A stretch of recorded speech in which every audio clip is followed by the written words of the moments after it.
እሺ ጃፈር አመሰግናለሁ። ዛሬ የምናደርገው ጨዋታ ወይም ደግሞ ቆይታ ቴምር ስጦታ ኤክስፖ ዛሬ በይፋ ተጀምሯል። ከእሱ ጋር ተያይዞ ደግሞ ለደንበኞቻችን አጠቃላይ ወደ 12 ሚሊዮን ብር የሚያወጡ ሽልማቶችን ሰጥተናል እና የዛሬው ሽልማት ምንድን ነው? ዓላማው ትርጉሙ ምንድን ነው? ለደንበኞችም ለቴምርም ከሱን ጀምር እስኪ። ያው የዛሬው ፕሮግራም ዋና ዓላማ ምንድን ነው? ከተማችን ላይ ሪል ስቴት ትረስት በጣም ከሚጠበቀው በላይ እየወረደ ነው። ያ የሆነበት ምክንያት ምንድን ነው?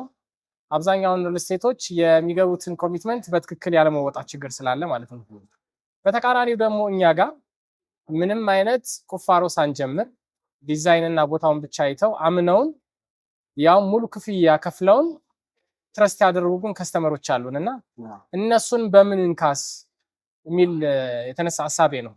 አንደኛው ምንክሰው ቤቱን በተባለበት ስኬጁል መስራት፣ በጥራት መስራት፣ ከዛ ባሻገር ግን ደግሞ እነሱን የምናስደስትበትን ደግሞ እጣ ብለን መኪና የመሸለም ፕሮግራም ነው። ከመኪና መሸለም ፕሮግራም ባሻገር ደግሞ ሌሎች የፊኒሺንግ ስራዎችንም እንደ ሽልማት አድርገን ይዘን የመጣን ከስተመሩን ይበልጥ ሳቲስፋይድ ማድረግ፣ ባዶ መሬት ላይ ያመነን ከስተመር በምን እንካስ የሚል የመጣ ሀሳብ ነው ማለት ነው። እንደ ሶሻል ኤክስፐሪመንት ልንቆጥረው እንችላለን ማለት ነው። ማለት አብዛኞቹ ሳይቶች ላይ ቴምር እንግዲህ ከደንበኞቹ ክፍያዎችን ሳይጠብቅ ወደፊት ጠጋ ብሎ ራሱ ግንባታ የሚሰራባቸው ቦታዎች እንዳሉ አውቃለሁ እና እኛው እንደ ሶሻል ኤክስፐሪመንት ነው ወይም ደግሞ ትረስትን ለማስረጽ ነው ብለን ማሰብ እንችላለን። በትክክል ምክንያቱም የተወሰኑ ሪል ስቴቶች የተወሰኑ አልሚዎች ባጠፉት ሌሎቹ ስማቸው መጥፋት የለበትም ብዬ አስባለሁ። ውስንም ብንሆን አለን ሰርተን የምናስረክብና ለዛም እንደ ኤክስፐሪመንት መታየት ይችላል ብዬ አስባለሁ። ከማስረከብ ባሻገርም ጥራት ላይም እንደዚሁ ከጥራት ባሻገርም የተለያዩ ቦታዎች ላይ መሰየም ከመሰየም ባሻገር ደግሞ ከስተመሩ በሚፈልገው ስኬጁል መሄድ በ6 ወር የሚደርስለት የሚፈልጋለ የ1 ዓመት የ2 ዓመት የ3 ዓመት በሁሉም አማራጭ ነው ቴምር ስቴት ይዞ የመጣ። ቀደም ሲል የመክፈቻ ንግግርም ላይ ስትናገር እየሰማው ነበረ። በተለይ የተቋማዊ ኤክሰለንስ መሆን በሰራተኛ ጥራት፣ በግንባታ ጥራት፣ በብዙ ነገሮች ቴምር ማሳያ እንዲሆን እንፈልጋለን እያልክ ነበርና እስኪ ይህን ትንሽ አብራራለሁ።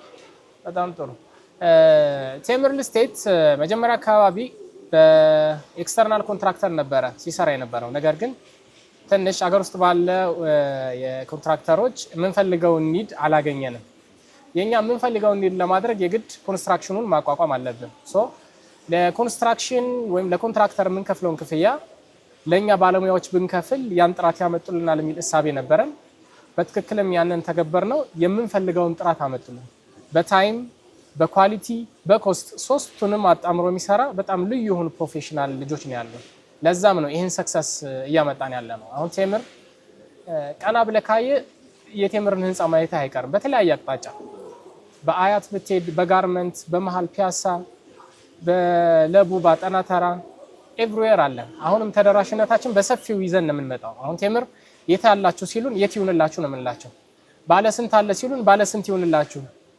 ኢቭን ሾፕም ጭምር ሾፕ ይዘን ስንመጣ ዝም ብሎ ሾፕ ብቻ ሳይሆን አካባቢውን የሚመጥን ሾፖች ነው። የስፔር ፓርት ከሆነ የስፔር ፓርት አካባቢ ሾፖችን ነው የምናመጣው።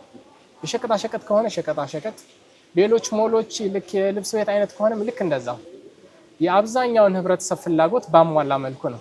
በተጨማሪም ደግሞ ዲሊቨሪ ላይ በፍጹም አንደራደርም። ያ ልዩ ያደርገናል ብዬ አስባለሁ። ከቴምር ስኬቶች መካከል ተብሎ ከሚጠቀሱ ጉዳዮች መካከል አንደኛው ከደንበኞቹ ጋር ያለው ቤተሰባዊ ቅርርብ ነው። ያ ማለት ምን ማለት ነው? ለደንበኞች በየጊዜው የሳይት አፕዴት ይላክላቸዋል።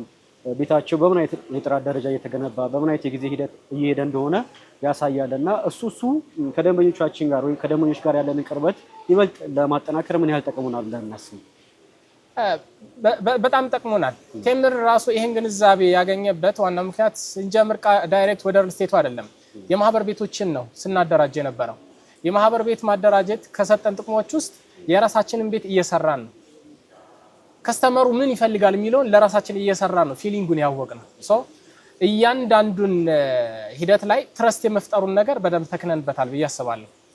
ከቦታ አመራረጥ፣ ከባለሙያ አመራረጥ፣ ከማቴሪያል አመራረጥ አንስቶ በደንብ ኤክስፐርት ነን ብዬ አስባለሁ። ምክንያቱም ብዙ ፕሮጀክቶችን ዲሊቨር ከማድረግ እየተገኘ ማለት ነው። ከዛ ባሻገር ከስተመሩ ላይ ምን አይነት ትረስት ይፈልጋል የሚለውን በየሰዓቱ ያለውን ፕሮግረስ እያሳየን የምንገልጽበት ፕላትፎርም አለን። ለምሳሌ አንድ ከስተመር በወርሃዊ መዋጮ ካደረክለትና በፕሮግረስ ፔጅ የሆነ መዋጮ ካደረክለት ትረስት የሚያደርገው በፕሮግረስ ፔጅ ነው። ምክንያቱም እየተገነባ እያየው ስለሆነ ለመክፈል ፍቃደኛ ነው የሚሆነው። በወራት ካደረከው ግን አልሚውም ይዘናጋል፣ ለየት ያለ ኮሚትመንት ስለሌለበት፣ ከስተመሩም እንደዚሁ ደግሞ የሚያየው ነገር ስለሌለ ለመክፈል ይሰጋልና መጓተቶች ይመጣሉ። የኛ አከፋፈል ስርዓት ፕሮግረስ ፔጅ ነው። እንገነባለን፣ ከዛ ነው የሚከፍሉ።